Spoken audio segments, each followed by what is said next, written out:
Hello tout le monde, j'espère que vous allez bien. Aujourd'hui on se retrouve dans une nouvelle vidéo, donc comme vous avez pu le voir dans le titre, on va parler de mythologie encore une fois parce que j'ai encore plein de choses que j'ai envie de vous raconter. En tout cas vous avez été plusieurs à m'envoyer des messages en me disant que c'était super intéressant. Voilà, que d'habitude c'est des choses qui vous intéressent pas plus que ça, et là que vous avez regardé la vidéo en entier et tout, du coup ça m'a fait trop plaisir. Du coup j'ai décidé d'en faire une deuxième. Donc pareil, on va parler de choses qu'on a dans notre vie actuelle mais qu'on ne sait pas qui ont un rapport avec la mythologie grecque. Donc voilà, on va commencer tout de suite et j'espère que ça va vous plaire.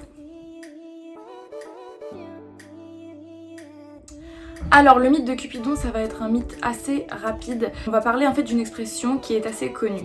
Je vous mets dans le contexte, Cupidon à l'époque était représenté comme étant aveugle et les personnes disaient que c'était l'amour qui l'avait rendu aveugle. Vous voyez le lien? Du coup, ce qui est devenu l'amour rend aveugle, qui est une expression qu'on utilise souvent pour dire par exemple qu'une femme qui se fait tromper n'arrive pas à y croire et du coup on lui dit mais l'amour rend aveugle, elle se rend même pas compte à quel point il la détruit, ou voilà. Voilà l'explication de cette expression. Du coup, lorsqu'un mortel décédait, il allait soit en enfer, soit au paradis. Le paradis qui était nommé les Champs-Élysées, qui était considéré comme un lieu de délices après la mort.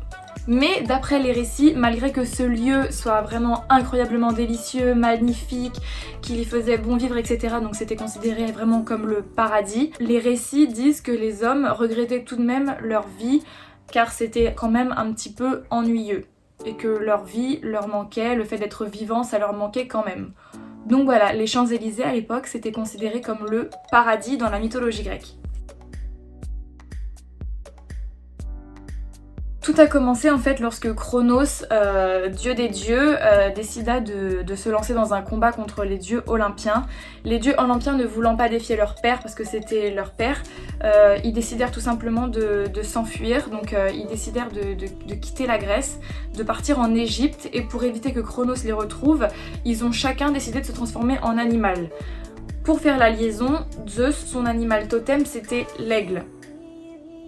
Horus était un dieu mi-homme à tête d'aigle. Zeus, en fait, était devenu Horus. Les Égyptiens, prenant connaissance de l'arrivée des dieux animaux, parce que du coup ils sont restés sous leur forme animale, ont décidé de vouer leur religion et leurs prières, etc. Mais donc voilà, Horus c'était Zeus, pareil Anubis, je sais plus quel dieu c'était. Toutes les divinités en fait dans la mythologie grecque avaient un animal totem, et du coup cet animal totem est devenu un dieu égyptien.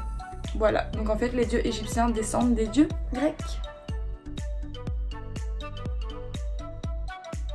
Il faut savoir d'abord pour commencer qu'à l'époque, il existait le fleuve du Styx. Le fleuve du Styx était connu pour être un fleuve maudit qui descendait jusqu'aux enfers, dans les entrailles de la terre, là où la chaleur était horrible, il traversait les métaux, la lave, etc. Donc ce fleuve était considéré pour être maudit. Les dieux, lorsqu'ils voulaient faire des promesses ou qu'ils voulaient porter parole, lorsqu'un dieu jurait sur le Styx, il était obligé de respecter sa parole. C'était la promesse la plus forte de toutes les promesses qui étaient possibles. Charon en fait était la personne qui était chargée de... Lorsqu'une âme était fraîchement décédée, l'âme décédait, elle arrivait sur les rives du Styx, Charon arrivait ensuite avec sa barque, il leur proposait d'embarquer et il devait les mener jusqu'en enfer, le Tartare, là où il y a le royaume d'Hadès qui est le maître des enfers, et de Perséphone, la reine des enfers. Sauf que pour pouvoir monter sur l'embarcation, il fallait que l'âme fraîchement décédée paye Charon pour pouvoir embarquer et pour pouvoir aller en enfer. Pour pouvoir payer, comment on fait lorsqu'on est mort? On n'a pas d'argent forcément.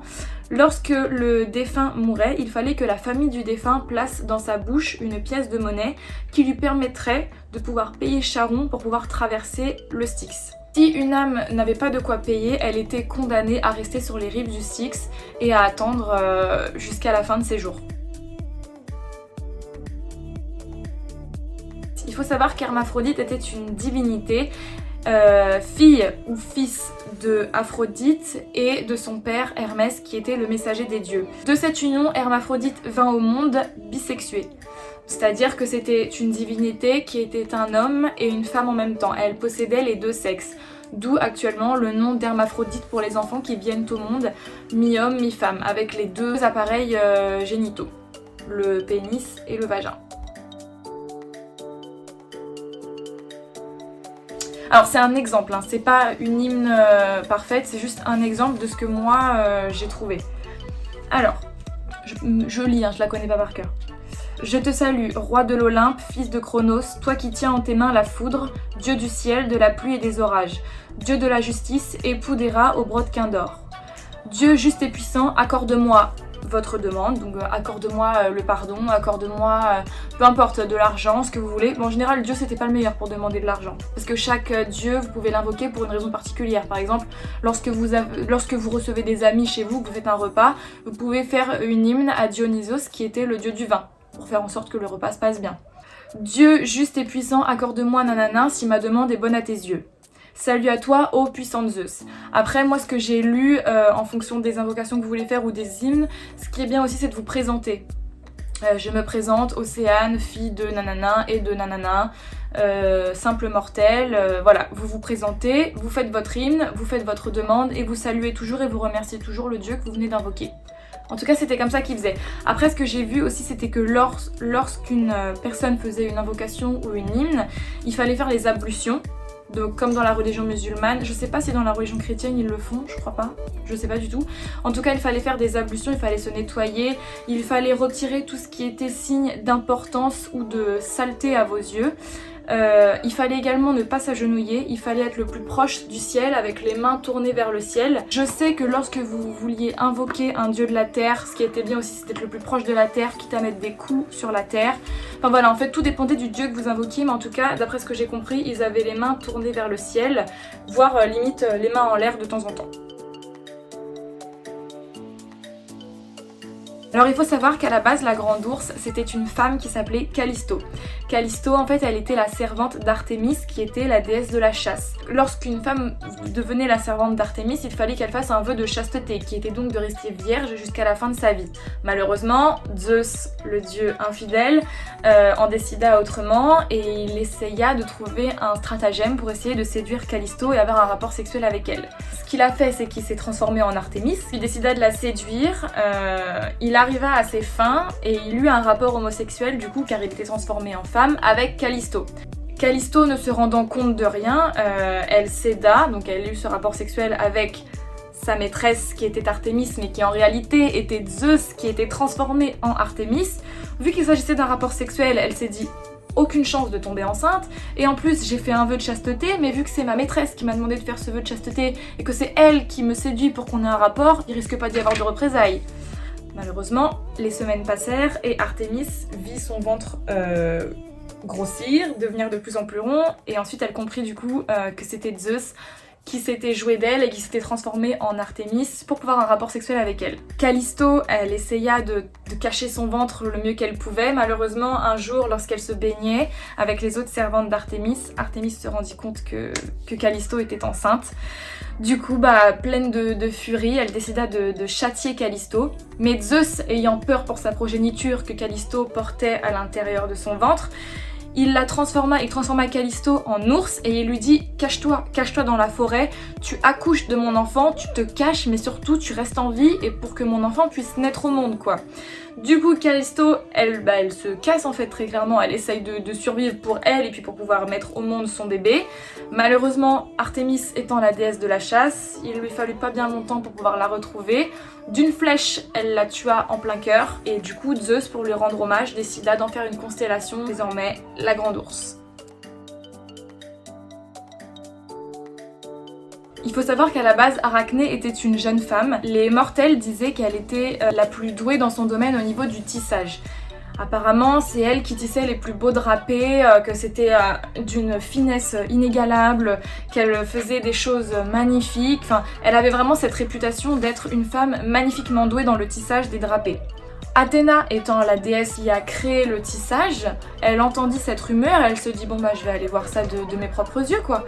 Du coup elle se transforma en vieille femme, elle rendit visite à Arachné et elle lui dit je veux bien voir une de tes toiles, une fois que tu auras fini celle-ci, je veux bien voir la finition pour voir si la rumeur est vraie et si ton travail est si magnifique que ce que tout le monde le dit. Arachné, elle, pleine d'orgueil, elle lui dit mais même Athéna ne pourra surpasser mon talent dans le tissage. Malheureusement, Athéna, qui était en fait la vieille femme, se montre sous son vrai jour avec son armure, son bouclier, sa lance, son magnifique casque pleine de dorures. Elle décide de tout détruire dans l'atelier pour qu'il ne reste absolument rien. Arachné se rendit compte du sacrilège qu'elle venait de faire. Pleine de remords, elle décida de se pendre. Athéna, qui était quand même une déesse avec de la compassion, elle décida de transformer Arachné en lui rendant vie et de la transformer en une petite bête qui serait condamnée à être pendue à un fil jusqu'à la fin de ses jours. Et en même temps, vu qu'elle savait qu'Arachné était passionnée de tissage, elle lui donna le don de pouvoir tisser toute sa vie des toiles, mais malheureusement des toiles tellement faibles et tellement fines que l'homme n'arrête pas de détruire et qu'un simple coup de vent pouvait détruire.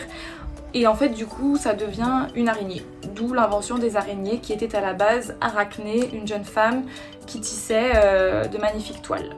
Donc voilà, j'espère que cette vidéo vous aura plu. J'ai prévu de sortir une autre vidéo qui explique l'origine des signes du zodiaque dans la mythologie grecque parce que tout le monde a un signe du zodiaque, tout le monde connaît son signe, vous avez le taureau, le lion, le gémeau, le sagittaire, le capricorne, mais personne ne sait vraiment d'où ça vient, pourquoi ça s'appelle comme ça, quelle est l'histoire de ce signe astrologique. Du coup j'ai décidé de vous faire une vidéo là-dessus où je vous explique les origines, pourquoi ces animaux se sont retrouvés dans la Voie lactée, pourquoi c'est devenu des constellations, etc. Donc voilà, j'espère que cette vidéo vous aura plu, puis on se dit à très bientôt. Bye!